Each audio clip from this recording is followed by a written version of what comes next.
सहकारी स्वतः मदत करतात. पब्लिक अशी एवढी पाहिजे म्हणजे अशी यो खरी वारकरी वाटतो. जशी टोपी बिपी एकदम पद्धतशीर काम. याला आकला याला आकला.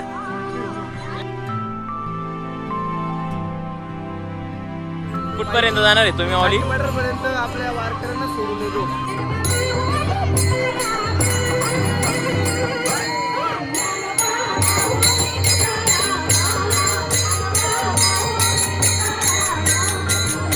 माझं वय 74 वर्षाचं असून या भगवंतांनी एवढी ऊर्जा दिली पण अजूनही मला असं वाटतं की मला हे भगवंत 74 वर्ष ठेवणार आहे की काय. रामकृष्ण मित्रांनो, स्वागत आहे तुमचं आपल्या आजच्या नवीन व्हिडिओमध्ये. आज आपण जाणार आहेत सई ते आळंदी पायी दिंडी सोहळा. दरवर्षीप्रमाणे यावर्षी सुद्धा आपण आयोजन केलेले. आपण प्रथमतः विठ्ठल रुक्माईचं दर्शन घेऊ आणि निघू पायी दिंडी सोहळ्यासाठी.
चला तर मित्रांनो, आपण निघू आता. आपल्यासोबत एक मयूर आहे, शांत आहे आणि पुढं बरीचशी वारकरी मंडळी आहे. त्यांच्याशी आपण संपर्क साधू आणि तुम्हाला पण दाखवू. हे बघा आमचे सहकारी निशांत दादा विषय आहे, स्वतः मदत करतात. अशी काही बॅगांची व्यवस्था असते, त्याच्यासाठी एक सेपरेट आपण काय तिला वरत बांधू दे तिथं कुठं हाय सर सांगितले. ठीक आहे. इकडे सगळी मॅनेजमेंट चालू आहे सध्या. दिंडी पुढे गेले.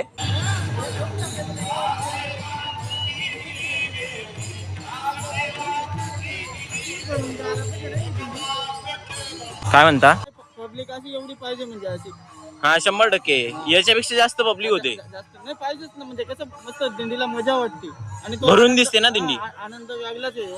100%. मग आता मी पण जाऊ का?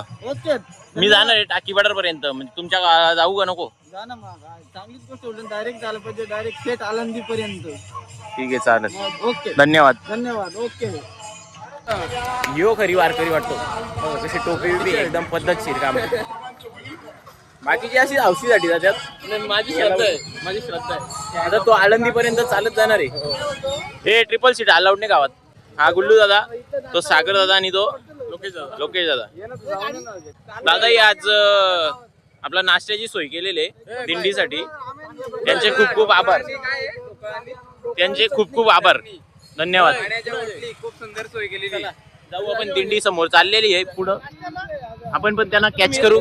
भेटू तुम्हाला पुढं.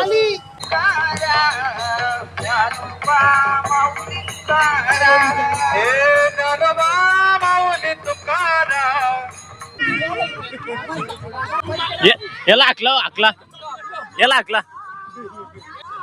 ये बाई यो याला आत नाही लोटा. फिरायला चाललेत का पालखीला चाललेत? घ्या मागं. फिरायला चाललेत का पालखीला चाललेत? फोटो काढतात.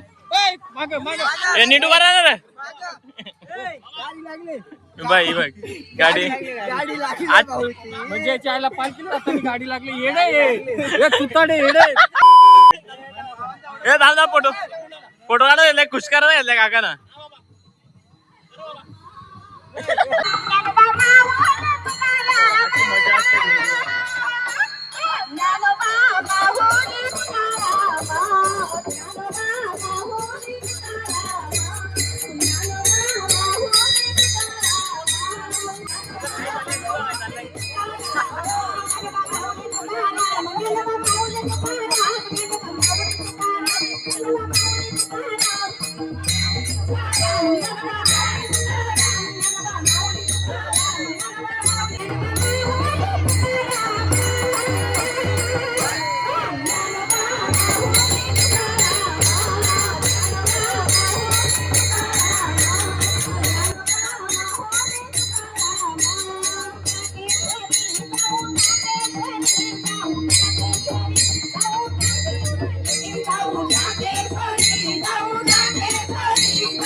काय बोलायचं सागर मी काय म्हणतो तू दरवर्षी जातो का हा दरवर्षी कुठपर्यंत जातो दिल्लीला टाकी पठार पर्यंत तुला काय वाटतंय टाकी पठार पर्यंत जाताना तुझं पाऊल चालतात का माऊली बोलून घेतात तुला समजतच नाही. माऊली बोलून घेतात मला का तू ये रे माझ्या भेटीला. हो ना तुझं आतापर्यंत किती फेऱ्या झाल्यात तू मला आता किती 5 लहान वर्ष होतास? झालं चल, मी का? जातो वारीला पण मी टाकी पाठार परतच जातो कारण की मला तिथे बाबा बोलवतात तर तू ये सागर. अच्छा क्या बात कर रहे हैं? विषय असं झालता सागरला बोललो आपल्याला कोणाला तरी दिंडी बद्दल माहिती विचारायची मग कोणाला विचारायची सागर बोलतो मीच आहे ना मला विचार ना तू 5 वर्षाचा बोलतो अनुभव आहे ठीक आहे बोललो चल तुलाच विचारू म्हणून मग सागरला विचारला काय कसा काय असतं दिंडीमध्ये आता तरी पण कोणतरी जाणकार व्यक्ती बघू आपण आणि त्याच्याकडून माहिती घेऊ दिंडीबद्दल किती दिवस लागतात कसा प्रवास असतो खानापिना काय असतंय बरोबर आहे का नाही बरोबर आहे मला तुझं म्हणणं पटलं आता आपण पुढच्या पिक्चरच्या मागे लागू. चला मग आता कोणाला तरी विचारू आपण दिंडीबद्दल काय माहिती भेटते का आपल्याला बघू तर मित्रांनो आता बघू शकता दिंडी आपली पोहोचले दसई स्टँड वरती आपल्या गावाच्या दसई स्टॉप वरती हा रामकृष्ण हरी माऊली कुठपर्यंत जाणार आहे तुम्ही माऊली पर्यंत आपल्या वारकऱ्यांना सोडून येतो आणि मग लगेच येणार आहेत की संध्याकाळी रात्री आमचं प्रस्थान ना रात्री आहे. रात्री अच्छा. आम्ही रिटर्न येणार आणि आम्ही शेवटचे 2 ठीक आहे मग आम्ही तुम्हाला घ्यायला येतो आम्हाला काही सुट्टी नाही ना ठीक आहे कामगार आहेत आम्ही. धन्यवाद रामकृष्ण हरी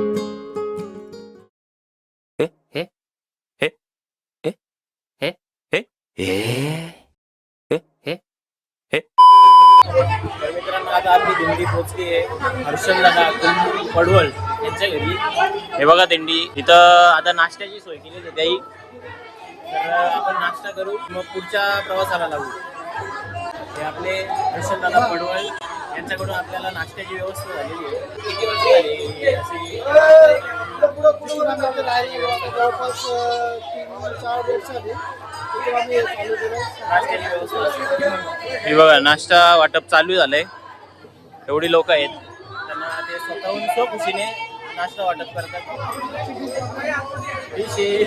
डिश दाखवू ढोकळा तुमचं खूप आभार धन्यवाद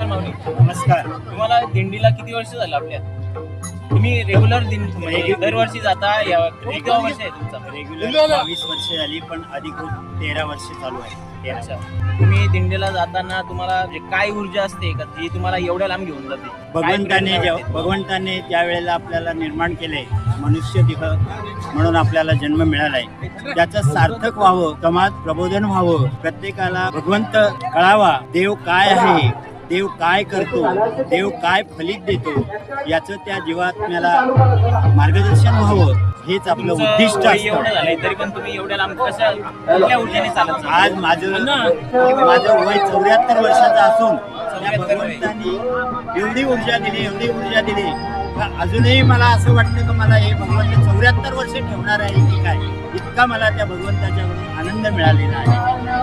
धन्यवाद. नमस्कार माऊली. तुम्ही किती वर्ष झालं वारीला? हे साधारण 7 ते 8 वर्ष वारीला जात असताना जे भजन गातो आम्ही त्याच्यामध्ये प्रचंड अशी ताकद आहे ज्ञानोबांची. कधी थकवाच येणार नाही. रात्रंदिवस आपण नामचिंतन करत जातो, असं वाटतं आपण कधी जातो माऊलीला भेटायला, अशी ओढ लागली असते एक मनाला. ज्या भजनामध्ये आपण दंग होतोय, नामचिंतनामध्ये ज्ञानोबा तुकाराम अशा जय घोषणामध्ये चालत जातोय, खूप आनंद मिळतो या असा वारीत. कोणता प्रसंग आहे का तुम्ही तो दिंडीमध्ये जाताना प्रत्येक वेळेस अनुभवता? अनुभव असा आहे का चालत असताना जो अनुभव म्हणजे मला तर वाटतंय माझे कधी असे मला वाटले नाही माझे पाय दुखतात वगैरे काय. आणि दुसरी ते गोष्ट वातावरणच असा आनंद आहे का त्या नामामध्ये जी ताकद आहे ती अशी ताकदच नाही आहे. तुम्ही जाताना असं कधी भास झालाय का तुमच्यासोबत साक्षात माऊली चालतात? जे आता हे जे चालतात सगळे ते माऊलीच्या रूपामध्ये चालतात. आपण सगळ्यांना माऊली हा शब्द जो आहे हा सर्वांची विश्वाची माऊली आहे आणि आपण सर्वांना घेऊन चालणारी ही माऊली आहे. तुम्ही जाताना काही तुमचं मागच्या वेळेसचे काही प्रसंग असतील ते तुम्ही शेअर करता का? म्हणजे मागच्या वेळेस असं काही झालं होतं का ते तुम्ही लोकांना सांगाल? तर असं काही- आनंदीला ज्या वेळेस आपण जेव्हा एंट्री करतोय त्यावेळेस असे साक्षात ज्ञानोबा दिसतात, डोळ्यातून पाणी येतंय का आपण खरीच ज्या ठिकाणी ज्या ज्या ज्या भावनेने दिवसाची आपण ओढ पाहतो, आपण ओढ लागली असते कधीपासून आपण ज्ञानोबाला जाणार भेटण्यासाठी, तर तो क्षण जो ज्यावेळेस येतो तेव्हा असा गगनात मावण्यासारखा वाटत नाही. ठीक आहे, धन्यवाद. रामकृष्ण. लोकांचं झाला तर आपण पण पोट भरू. भूक लागले, मयूर शेटणी आणला ढोकळा. ठीक आहे, ढोकळा खाऊ आपण आणि मग पुढच्या प्रवासाला जाऊ. आपण त्यांना अजून पुढे सोडायला जाऊ, तोपर्यंत पोट भरून घेऊ. म्हणजे कसा रस्त्यात भूक नाही लागणार. जोपर्यंत चालता येईल तोपर्यंत चालू, त्यांना जिथपर्यंत सोडता येईल तिथपर्यंत सोडू आणि आपण बॅक टू होम परतीचा प्रवास होऊयात. दिस इज छोटू. बोल ना, आता ढोकळा संपला ना तुझा? ढोकळा संपला ना, खरं सांगायचं ना पॅकेट घेतलं त्याने. तर या आमच्या गावातील पालखी आहे की जवळजवळ किती वर्ष झाले त्यांनाच माहित. तर माझं जन्माच्या आधीपासून जात असेल, पण आज पण तोच उत्साह असतो आज पण तोच उत्साह असतो, आज पण तो जल्लोष असतो आणि प्रत्येक एक वारकरी ना आपल्या मनाच्या श्रद्धेपासून जात असतो. आणि आम्ही त्यात तुम्हाला अजून एक ब्लॉग बघायला भेटेल. आम्ही डायरेक्ट आळंदीला ज्यावेळी एकादशी असते त्यावेळी आळंदीला आम्ही जाणार आहेत. आपला आश्रमस्थान आहे वगैरे जे काही तुम्हाला आमच्या परीने दाखवता येईल ते आम्ही त्या नेक्स्ट ब्लॉग मध्ये तुम्हाला दाखवून देऊ. तर मित्रांनो, आता वेळ झाली निरोप घ्यायची दिंडीचा. आता इथून आपण काही जाणार नाही. दिंडी आपली पोचल आता शेणव्याला. ही बघा दिंडी, आपण चाललोय रिटर्न घरी. ही बघा, ही बघा दिंडी. आपण आता बाय बाय करू. चला, राम राम. हे बघा, जसे पुरुष मंडळी आहे तशीच लेडीज पण भरपूर प्रमाणात आहेत. हे आपले पोलीस काका. चला तर मग आता निघू आपण. महाराज मागे राहिले. महाराज राहिलेत का? कोणते महाराज येते? विणावाले महाराज. तर आपला प्रवास इथपर्यंतच होता. आता आपण देवाच्या चरणी प्रार्थना करू की यांना सुखरूप आळंदीपर्यंत घेऊन जाऊ. आणि मोठा विषय असा आहे का आपण याच्यानंतर मला तरी वाटतं 13 तारीख आहे. 13 ते 15 असे 3 दिवस बाईकने जाणार आहेत आळंदीला, थेट सईपासून आळंदीला. तर तो पण प्रवास तुम्हाला नक्कीच बघायला भेटेल. ही पण व्हिडिओ बघा, त्या पण बघा. चला मग भेटू. Bye bye.